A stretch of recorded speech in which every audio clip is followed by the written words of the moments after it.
Gita LLB ধারাবাহিকে আজকের পর্বে দেখা যায় গীতা ডাক্তারকে বলে টিপ চ্যাটার্জির সাথে সঞ্জয় লাহিড়ীর বিয়ে হয় এবং ওরা দুইজনে এখন আমাদের বাড়িতে আছেন, কিন্তু টিপ সঞ্জয়কে অনেক ভালোবাসে। তখন গীতার কথা শুনে ডাক্তার বলেন, মামলাটা অনেক জটিল, তবে আমাকে একটু ভেবেচিন্তে দেখতে হবে কি করা যায়, কিন্তু তার আগে সঞ্জয় লাহিড়ীর সাথে আমার কথা বলতে হবে। তখন গীতা ও মেঘ মিলে সঞ্জয়কে ডাক্তারের চেম্বারে নিয়ে আসে। তখন সঞ্জয় বলে, আপনারা আমাকে কোথায় নিয়ে আসলেন?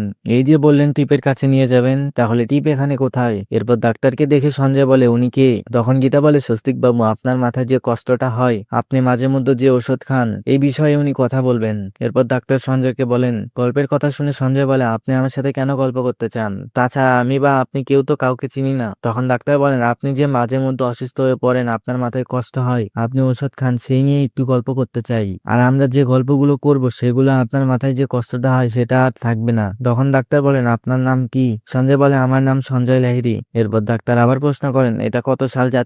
তখন সঞ্জয় বলে, এটা তো 2023। এটা শুনে মেঘ সঞ্জয়কে বলে, এটা তো 2025 সাল। তখন ডাক্তার মেঘকে বলে, আপনি ওনার উপরে কোনো কিছু জোর করে চাপিয়ে দিবেন না। ডাক্তার আবারও প্রশ্ন করেন, আপনার বিয়ে হয়েছিল কবে, সেটা মনে আছে? তখন সঞ্জয় টিপের সাথে সেই সময়গুলো মনে করে এবং চাচাই গীতার সাথে বিয়ের ঘটনাগুলো মনে পড়ে। সঞ্জয় ডাক্তারকে বলে, আমার কোনো কিছুই মনে পড়ছে না, আমি জানি না আমার বিয়ে কবে হয়েছিল। তখন গীতা বলে, স্বস্তিক বাবু, আপনার মনে নেই আমার সাথে আপনার বিয়ে হয়েছিল?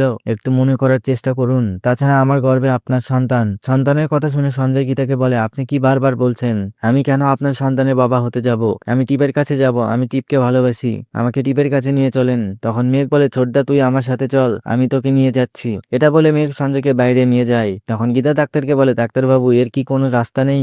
তখন ডাক্তার বলেন, আমরা ডাক্তাররা কখনো কোনো কিছুতে না বলতে পারি না, তবে আমাদের শেষ চেষ্টাটুকু করতে হবে, চেষ্টা করে দেখতে হবে উনি ঠিক হন কিনা, তার আগে আমি কোনো কথা দিতে পারছি না। এদিকে বাড়িতে টিপ সঞ্জয়কে খুঁজে না পেয়ে অনেক চিৎকার করতে থাকে এবং গিনিকে বলে, আপনি জানেন আমার সঞ্জয় কোথায়? আমি কখন থেকে সঞ্জয়কে খুঁজে পাচ্ছি না। তখন গিনি বলে, আমি শুধু এতটুকুই জানি গীতা আর মেয়েকের সাথে বেরিয়েছে, শুনলাম ওরা নাকি কিছু কেনাকাটা করতে গেছে। এদিকে টিপের মা প্রিয়াঙ্গদা চ্যাটার্জি বলেন, তুমি একটু শান্ত হও, এভাবে এত চিৎকার চেঁচামেচি কান্নাকাটি করলে তুমি তো নিজে অসুস্থ হয়ে পড়বে, তুমি একটু শান্ত হও, একটু পরে চলে আসবে ওরা। টিপ তার মায়ের কথা শুনে ধমক দিয়ে বলে, তুমি এখান থেকে চলে যাও, আমি তোমার কোনো কথা শুনতে চাই না। তখন সঞ্জয় এসে টিপকে জড়িয়ে ধরে আর বলে, তুমি কোথায় গিয়েছিলে? ওরা আমাকে বলল তোমার কাছে নিয়ে যাবে, আমি তো তোমাকে খুঁজতে বেরিয়েছিলাম, কিন্তু তোমাকে খুঁজে পাইনি। তখনই টিপ বলে, আমি কোথাও যাইনি, আমি তো তোমার কাছেই ছিলাম।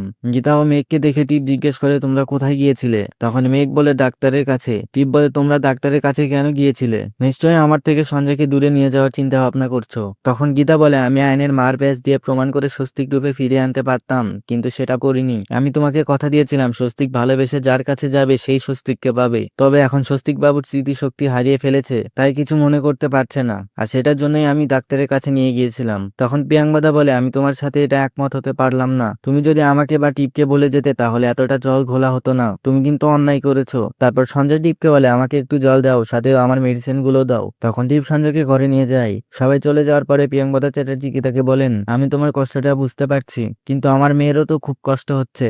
তখন গীতা বলে, এটাই হচ্ছে মায়ের মন, আপনার মেয়ে তো আপনাকে সহ্য করতে পারে না, আর সেই মেয়ের জন্য আপনি এতটা ভাবছেন। তখন প্রিয়াঙ্গদা বলে, টিপ আমাকে মা হিসেবে মেনে না নিলেও আমি টিপকে আমার মেয়ের আসনে বসিয়েছি, সেখান থেকে কেউ ওকে সরাতে পারবে না, সারা জীবনও আমার মেয়ে হয়ে থাকবে। প্রিয়াঙ্গদা আরো বলে, আমার মেয়ের দিকটা একটু ভাবো। তখন গীতা বলে, আমি সঞ্জয়কে ঠিক আমার স্বস্তিক হিসেবে ফিরিয়ে আনবো, তবে আমার সন্তান এই পৃথিবীতে ভূমিষ্ঠ হওয়ার আগে এটা হবু সন্তানের কাছে তার মায়ের দেওয়া প্রতিশ্রুতি। আগামী পর্বে দেখা যায় গীতা ও পুলিশ অফিসার বড়বাবু সেই ডাক্তারের কাছে যান যিনি স্বস্তিক মুখার্জির চিকিৎসা করেছিলেন, এবং গীতা বলে, স্বস্তিক মুখার্জির গায়ে 2টা গুলি লেগেছিল, আমি সেই জায়গাটা পেয়েছি। এদিকে গিনি কৃপানকে ফোন করে বলে, গীতা ও বড়বাবু স্বস্তিককে নিয়ে বস্তিতে গেছে, সাথে মেয়ে কুঙ্কিত সবাই গেছে, এর মাঝখান থেকে তুমি গীতাকে মেরে দাও। বন্ধুরা, ভিডিওটি কেমন লাগলো কমেন্ট করে বলুন এবং এরকম ভিডিওর আপডেট পেতে সাবস্ক্রাইব করুন আমাদের চ্যানেল আর ফলো করে ফেসবুক পেজের সাথেই থাকুন।